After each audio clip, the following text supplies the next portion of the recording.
Well, it's, I don't even know what it is.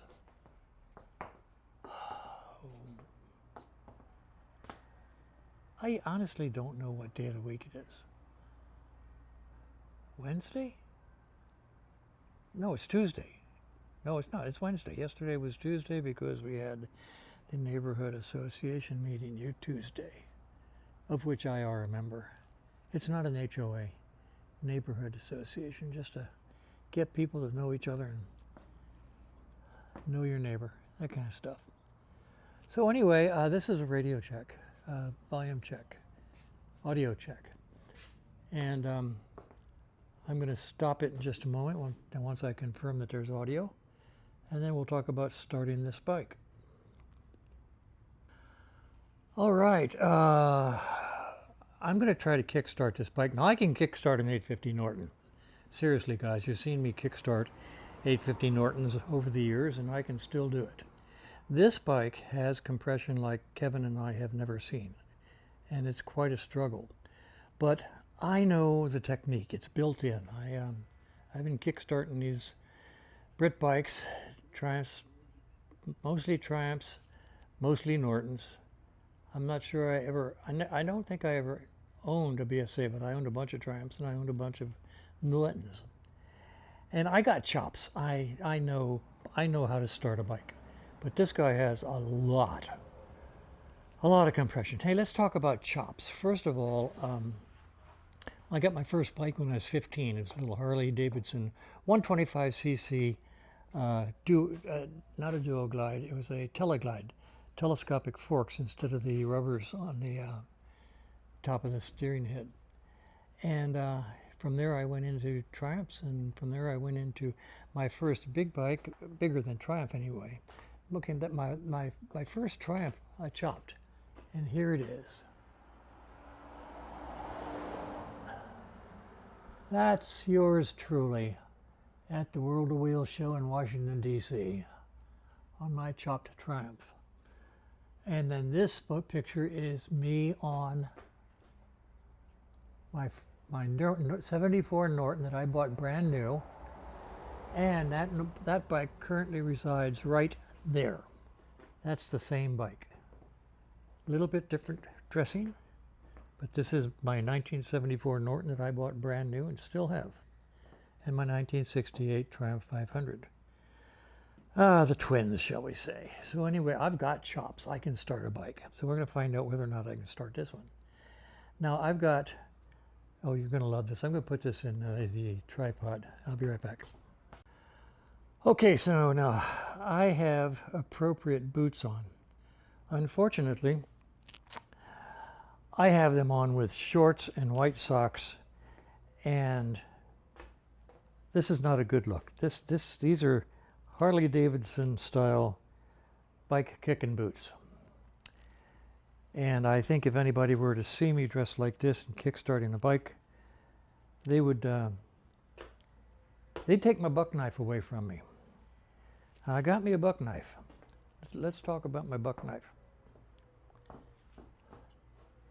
I hope I was tall enough to be seen there. Okay. So anyway, let's go over to the table and talk about my buck knife. Back in my day, in the 60s, 70s, you weren't a biker unless you had a buck knife. And I were a biker, so I had a buck knife, and I still do. Let me show it to you.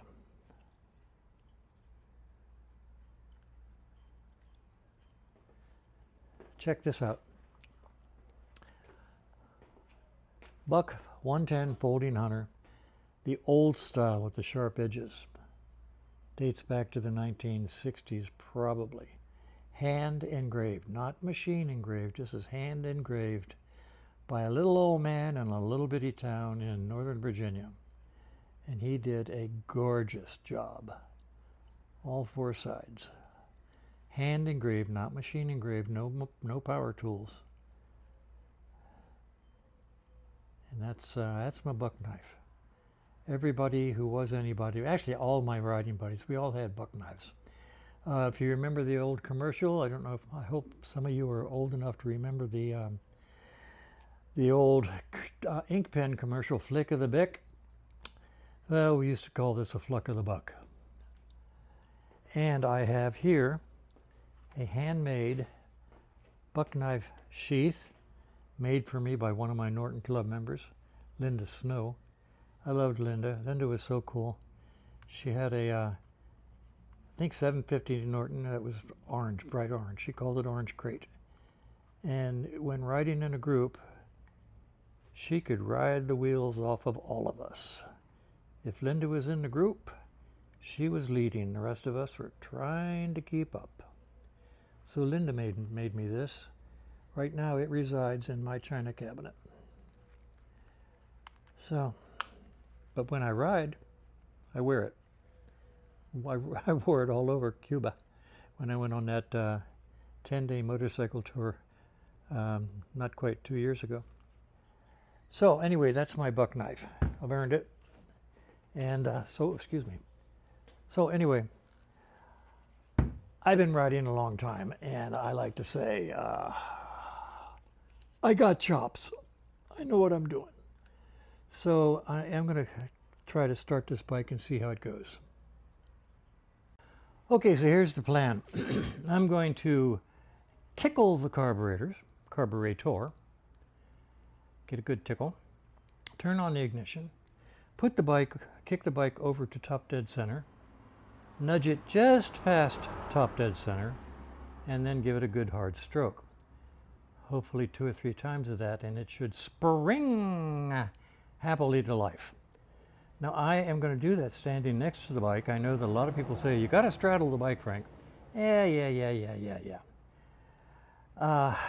If I don't get a good kick, I will straddle the bike. I've also thought about just putting the bike jack that I have, the little hydraulic jack, under the right-hand side of the frame to give the bike more stability. I might try all of those things. But in the meantime, I'm going to go over there and try to do a start on this guy. So, all right, so here we go.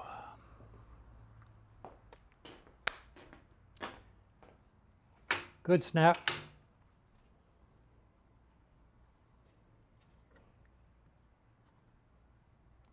Petcock's on.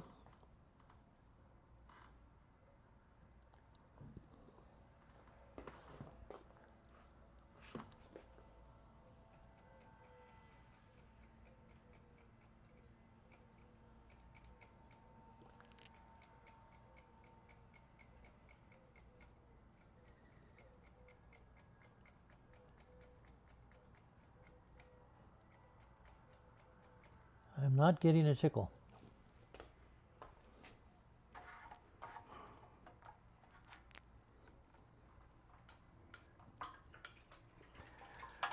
I have what appears to me to be enough gas in there, about an inch or so.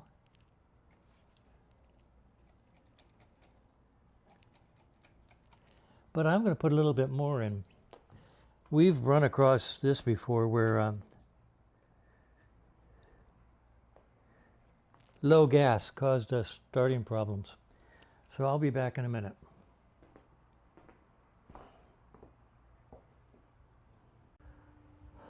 All right, so I put about a half a gallon, actually close to a gallon of gas in it.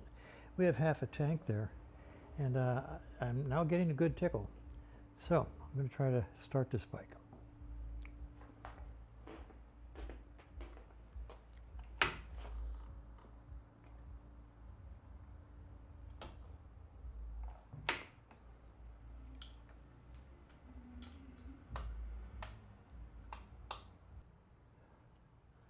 I don't know, I heard it go ping and it stopped recording. What on earth is happening? All right, so I'll repeat. I just put about a gallon of gas in it. I've got half a tank. I've got a good tickle, and I'm going to go ahead and try to start it now. Here we go. Camera, keep working.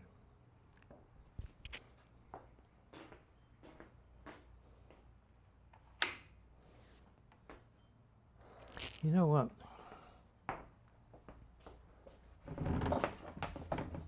Okay, the camera just turned itself off again. It is incredibly hot.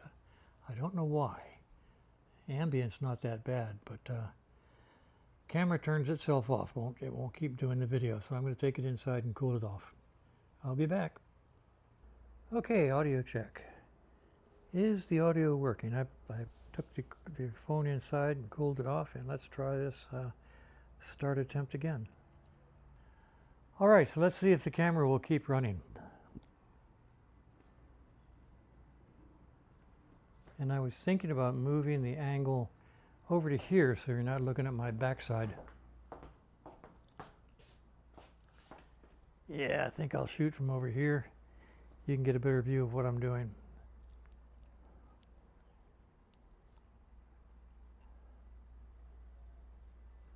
Here we go. Okay, once again, gas on.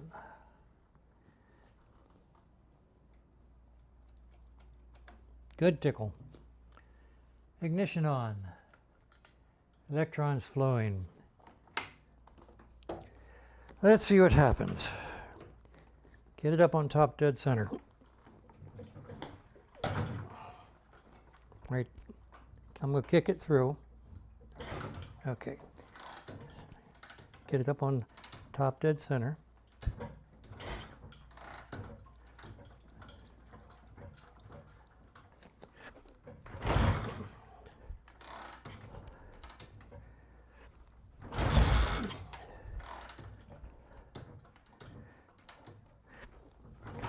And that way. Ooh.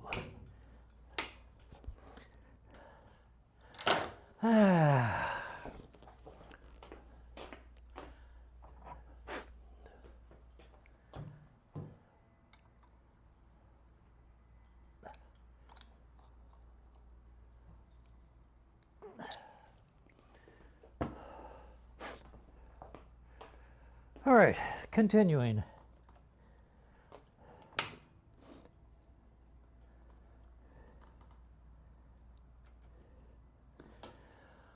All right.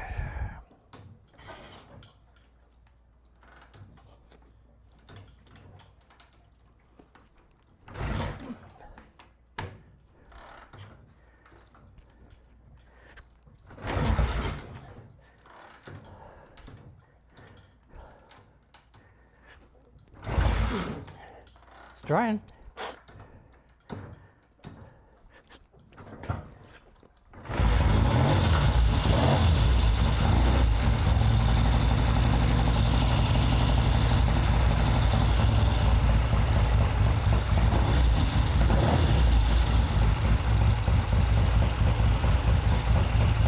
Hey!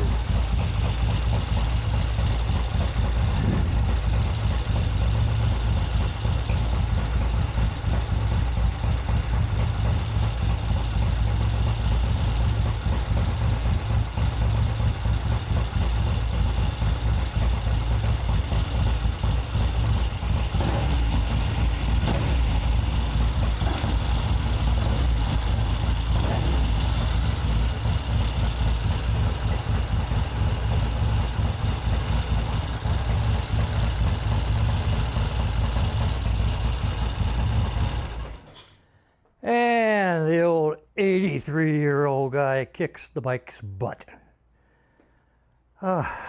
We've talked about the cleaning of the pilot jets. I actually did clean these pilot jet before I started this film. And a lot of people have suggested that using gas stabilizer solves the corrosion of the pilot jet. And I've never really bought into that philosophy. I've never used any kind of gas stabilizer in my life, especially not here in Arizona, where preparing bikes for winter, it consists of riding the bikes. So I've never used stabilizer. But I Googled it, and the Google says yes, gas stabilizers will help prevent corrosion in the pilot jets. So I guess I'm going to stay. I'm corrected. So if you have a bike that you are actually storing for lengths of time, using a gas stabilizer is probably a good idea. My brothers back east swear by a gas stabilizer that has the word star in the title. And I don't know what it is. Like I say, I've never used them. But they swear by that stabilizer when they leave their bikes parked over their winter, which is a real honest-to-goodness winter. So anyway, I just got a good start on a bike here, and doggone it, that tack is working, but it's not going back. Well, we'll get some miles on it and see what happens. Eeny, meeny, miny, mo. That's it for the day. That's all I'm going to do. The bike will sit here until I get the new chain, and then that'll finish it. So, we're done. I'm going to go publish this.